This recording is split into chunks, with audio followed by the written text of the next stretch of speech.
Now friends, welcome back to another episode of Generation Tech. My name is Alan. Ever since The Last Jedi came out, we were given a more in-depth look at the First Order and how the organization was actually run. Today we're going to be looking at one of the biggest problems plaguing the internal structure of the First Order. But before we begin today's episode, I would like to mention that all of our proceeds for our Humanity First shirts, including our new anti-dolphin rape shirts, will be going to a charity known as Operation Homefront. Operation Homefront is a charity that provides assistance for members of the military and their families. Now, we here at Generation Tech don't always agree with the military actions of our leaders, but we do always support the men and women who volunteer to serve in our armed forces. Now, for all of you guys who aren't from America or your country doesn't heavily depend on the United States for military aid, or the United States military has recently invaded your country or flattened your country, well, I do understand if you don't want to buy a t-shirt. But just know that unlike terrorism, trans fats, nuclear proliferation, and the metric system, dolphins are widely seen as harmless and even friendly animals. While in fact, over 95% of animal sexual assault attacks on humans are committed by dolphins. You wouldn't let Bill Cosby swim in a pool with your wife and kids. So why would you let a dolphin? Hashtag humanity first, hashtag Flipper Madness. We'll link our t-shirts down below. Also, if you want to donate directly to Operation Homefront, we'll link that as well. Anyway, upon first glance, the First Order seems as unified as an organization can be, down to the white stormtrooper armor and their shiny black boots. It appears that they have shrugged off all of the excess fat and corruption that was the Galactic Empire. But upon closer inspection, there are many internal struggles going on in this organization. The First Order was split into two distinct philosophies. One was the Old Guard, made up of former Imperials. The other side was the New Guard, which was made up of First Order members who had grown up in the post-Imperial era. In order to better understand these two groups, we first have to look at the beginnings of the First Order. Towards the end of the Galactic Civil War, Palpatine's last will and testament, known as the Contingency Plan, was carried out by several creepy robots known as Sentinels, and his protege Gallius Rax. Now, Palpatine was a vindictive old bastard, and he believed that if the Empire failed to protect him, then the Empire doesn't deserve to exist anymore. So the Contingency Plan had things like Operation Cinder, which destroyed entire Imperial worlds so that the rebellion couldn't get their hands on it.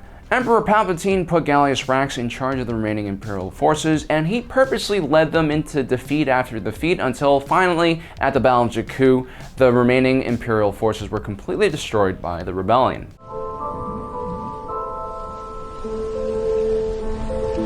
The second part of the contingency plan that happens after Jakku is that a small list of hand-selected officers who were amongst the most competent and loyal in the Empire were supposed to escape off into the unknown region and form what was known as the Imperial Remnant. Unbeknownst to most people, Emperor Palpatine had been seeding the unknown region with shipyards, weapons depots, and barracks in the unlikely case that the Empire was destroyed. The unknown region of space was relatively unpopulated and extremely hard to travel through, because the area was saturated with gravitational anomalies and other hidden dangers. Palpatine had established a network of observatories along the outer rim of the galaxy in order to find new hyperspace lanes and planets within the unknown region. He also enlisted the help of Chiss soldier Thrawn, whose people were from the unknown region. The Imperials that ended up surviving would form the backbone of the First Order's officer corps. But they still had a long road to travel. Despite all the preparations made by Palpatine, the voyage was still incredibly dangerous through the unknown region. It's clear that before they encountered the individual who would become Supreme Leader Snoke, the Imperial Remnant were on the verge of being wiped out by many of the hostile threats in the unknown region. Snoke had sent mysterious navigators known as Attendants to help the Imperial Remnant navigate through the ancient hyperspace lanes. Once the First Order was finally established and settled down, they started training the next generation of soldiers. A huge part of this training program was a man named Brendol Hux, the father of Armitage Hux. Brendol had served during the Clone Wars with Jedi and clone soldiers and admired their dedication and combat ability, and considered them far superior to the Empire's Stormtrooper Corps. He was an integral part of the contingency plan and was chosen to train the new generation of Stormtroopers. He realized that in order to ensure the same kind of skill and loyalty as the Jedi and clones, he needed to raise these soldiers from a very young age, if not birth. So he began recruiting and kidnapping children from all the planets in the unknown region. Captain Phasma was one of those children. She was found on a dying planet where small groups of scavengers fought for what remaining supplies were left. At the time, Brendol Hux was using a stormtrooper by the name of Cardinal to train the new stormtroopers. Cardinal was a true believer and saw the First Order as a cause for good and stability in the galaxy. He had been an orphan on Jakku and had survived the chaos of the desert wastelands of the planet. His experiences on Jakku were so terrible that it affected his worldview. He truly believed in the First Order, and he also really cared about all of the new recruits that he was training. Brendel Hux, the Cardinal, and the Imperial Remnant officers represent the Old Guard within the First Order. They were chosen because they were good at their jobs, had a lot of experience, and more importantly, they really did believe that the First Order could bring peace and stability to the galaxy. These were individuals who had fought against the corruption and political maneuvering that defined the Empire in its latter years. But this new generation was a complete different breed. Created under the guidance of Armitage Hux, they were trained in simulators, highly educated, heavily dependent on technology, and relatively arrogant. They never faced an enemy that they couldn't beat, and hadn't suffered the humbling defeats that the Old Guard had. As a matter of fact, they couldn't really understand how the Empire had been defeated by the rebellion in the first place. And so they were arrogant. Armitage Hux shared the same opinions that a lot of the newer generation did, and saw the older generation as soft and weak, including his father, Brendel Hux.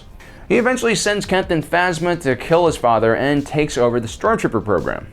Armitage also preferred Phasma's killer instincts over Cardinal's more nurturing approach, and put her in charge of the Stormtrooper training program. Under their new command, the Stormtrooper program saw huge changes and reforms. The selection and training process became more controlled and restricted, the Stormtroopers became less individualistic, and the close bonds that Cardinal and Brendel Hux were trying to create were replaced with a kill or be killed inter-service rivalry. What you ended up having was a Hunger Game-like training program where the soldiers really didn't trust each other at all. There was a serious internal struggle between the Old Guard and the new First Order. One great example of this was during the first skirmish in The Last Jedi. Captain Kennedy, in charge of the First Order's siege dreadnought Fulminatrix, and Captain PV of the Resurgence both saw General Hux and their own junior officers as complete morons. While they didn't blame this younger generation for their lack of experience, they really did hate their arrogance and lack of discipline. PV could hardly contain his disapproval as he watches Hux get punked by Poe Dameron over the comm system. I believe he's tooling with you, sir. But again, PV is a part of the Old Guard, so he does respect the chain of command. Captain Kennedy on the Dreadnought is even more enraged because General Hux, in his arrogance, hadn't bothered scrambling the fighters to defend their fleet against the small Resistance fleet. Although they greatly outnumbered the Resistance in firepower and size, Dreadnoughts had ineffective point defense weapons and depended on TIE fighters to protect them against enemy fighters. Kennedy finally decides to ignore Hux and launch his own fighters. Unfortunately, his junior officers, who are really loyal to Hux, question those orders. This further infuriates Kennedy and also gives Poe Dameron the opportunity to take out every defensive gun on the Dreadnought. This clash between the new and Old Guard in the First Order is a severe problem, and it limits their combat effectiveness. The inability to cooperate also means that both sides' weaknesses will be exasperated and their strengths muted. If you really think about it, the Old Guard is a treasure trove of experience and knowledge. If individuals like General Hux had just listened to them, they would have never done stupid things like build Starkiller Base in the first place. After seeing the destruction of both Death Star 1 and 2, older officers would have probably figured out by then that a giant space station that concentrates all your resources presents a prime target for the enemy. At the same time, the technological advancements made by the First Order were miraculous and did make the First Order a superior fighting force. The TIE Fighter finally had shields on them.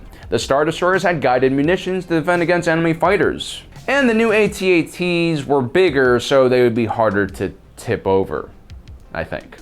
There's also something very different ideologically between these two organizations. The Old Guard saw the First Order as a re-establishment of the Empire, a second chance. It was an opportunity to once again bring stability and order to the galaxy for the greater good. We've mentioned this a lot in this video. But the New Guard, individuals like Phasma, Hux, and even Kylo Ren were more self-centered and individualistic. They weren't driven by some wider ideology and therefore less predictable and more dangerous. They were willing to do things that would hurt the First Order as long as it served their own interests. Now on this channel we like to discuss how a lot of the lessons we learn in Star Wars can be applied to real life. That's why we love Star Wars so much. And the old adage, respect your elders, will really never go out of style. No matter how much you think you know or how much life experience you have, that old angry bastard has you beat by several decades. And it's a good idea to soak up their knowledge. And all of you old bastards out there, stop being so old and bastardly. Just joking. But seriously, just because you don't understand what the hell is going on with young people today, don't be angry. Remember that you were young once too and probably confused the hell out of your elders. Don't be that closed-minded. Instead, think of it this way. The advancements that the younger generations are making are all on the shoulders of the advancements that your generation made.